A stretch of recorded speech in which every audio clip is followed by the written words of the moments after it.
జయ జయ హే తెలంగాణ గీతంలో మార్పులు రాబోతున్నాయా? ఉద్యమ సమయంలో ఉన్న లిరిక్స్ను ఇప్పుడు కూడా వాడతారా?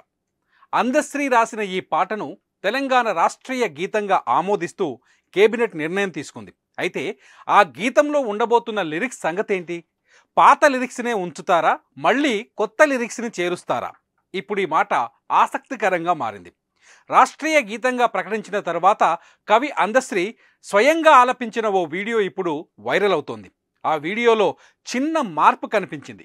10 జిల్లల నీ పిల్లలు ప్రణమిల్లిన శుభతరుణం అనే లైన్కు బదులు పదపదాన నీ పిల్లలు ప్రణమిల్లిన శుభతరుణం అనే లైన్ మారింది. దీన్ని బట్టి చూస్తే జయ జయ హే తెలంగాణ గీతం లిరిక్స్ మారుతాయనే చర్చ మొదలైంది. గజం కేవలం 4500 రూపాయలతో 165 గజాల భూమి కేవలం 8 లక్షలు మాత్రమే.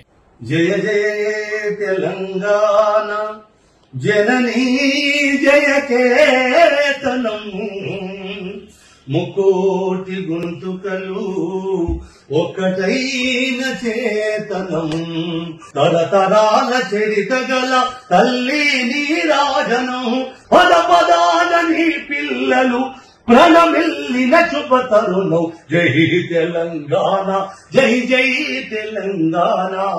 జయ జయ హే తెలంగాణ గీతం తెలంగాణను ప్రత్యేక రాష్ట్రంగా ఏర్పాటు చేయక ముందు రాశారు అందశ్రీ. 2003 మార్చి 2వ తేదీన అప్పటి ఉమ్మడి నిజామాబాద్ జిల్లా కామారెడ్డిలో జరిగిన ధూమ్ధామ్ కార్యక్రమంలో తొలిసారి ఈ గీతాన్ని ఆలపించారు. అది ఉద్యమ సమయం కావడంతో ఈ గీతంలో భావోద్వేగాలు కనిపిస్తాయి.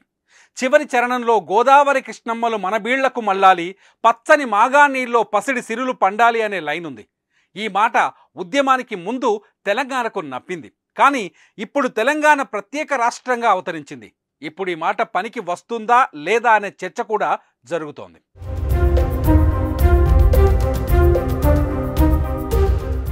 తెలంగాణ ప్రత్యేక రాష్ట్రంగా అవతరించిన తరువాత తొలిసారి ప్రభుత్వాన్ని ఏర్పాటు చేసిన అప్పటి సీఎం కేసీఆర్ జయ జయ హే తెలంగాణ సాంగ్ గురించి ఆలోచించారు. అయితే అప్పుడు పాటలో లిరిక్స్ను చేంజ్ చేయాలనే చర్చ కూడా తెరపైకి వచ్చింది. కానీ కొంతకాలానికే ఈ పాటపై చర్చ ఆగిపోయింది.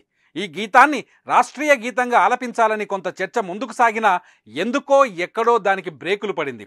అప్పుడు ఆలోచనలతోనే ఆగిపోయిన ఈ పాటకు ఇప్పుడు రాష్ట్రీయ గీతంగా గుర్తింపు రావడంతో తెలంగాణ వ్యాప్తంగా హర్షం వ్యక్తమవుతోంది.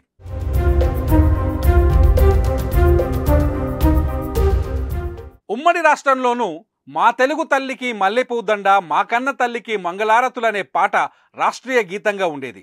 గలగలా గోదారి కదిలిపోతుంటేను, బిరబిరా కృష్ణమ్మ పరుగులెడుతుంటేను అనే మాటపై తెలంగాణ ఉద్యమంలో అనేక విమర్శలు వచ్చాయి. కృష్ణా గోదావరి నదులు తెలంగాణ పొలాలకు మళ్లకుండా ఆంధ్ర ప్రాంతానికే ప్రయోజనాలు చేకూరుస్తున్నాయనే విమర్శలు తెచ్చాయి. ఇలాంటి చర్చ జరుగుతున్న తరుణంలోనే అందశ్రీ తెలంగాణ అస్తిత్వాన్ని, చారిత్రక అంశాలను టచ్ చేస్తూ జయ జయ హే తెలంగాణ గీతాన్ని రాశారు.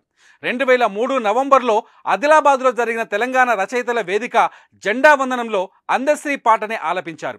ఆ పాట విన్న రచయితలంతా సంతోషాన్ని వ్యక్తం చేశారు. ఆ తర్వాత డిసెంబర్ 9, 2009 తర్వాత ఈ గీతం తెలంగాణ జనం గుండెల్లో బలంగా పాతుకుపోయింది.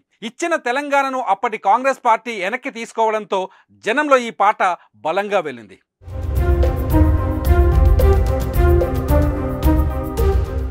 సకల జనుల సమ్మె తర్వాత తెలంగాణలోని అనేక పాఠశాలల్లో మా తెలుగు తల్లికి పాటను ఆపేశారు. జయ జయ హే తెలంగాణ గీతాన్ని ఆలపించారు.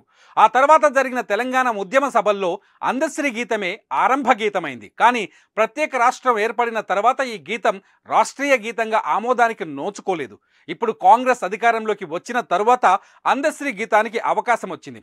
తెలంగాణ ప్రజల గుండెల్లో ఉన్న ఈ గీతానికి ఇప్పుడు రాష్ట్రీయ గీతంగా గుర్తింపు లభించింది. అయితే ఉద్యమ సమయంలోనే ఉన్న గీతాన్ని రాష్ట్రీయ గీతంగా ఆమోదిస్తారా, లేదంటే లిరిక్స్ మారుస్తారా అన్నది ఇప్పుడు ఆసక్తికరంగా మారింది.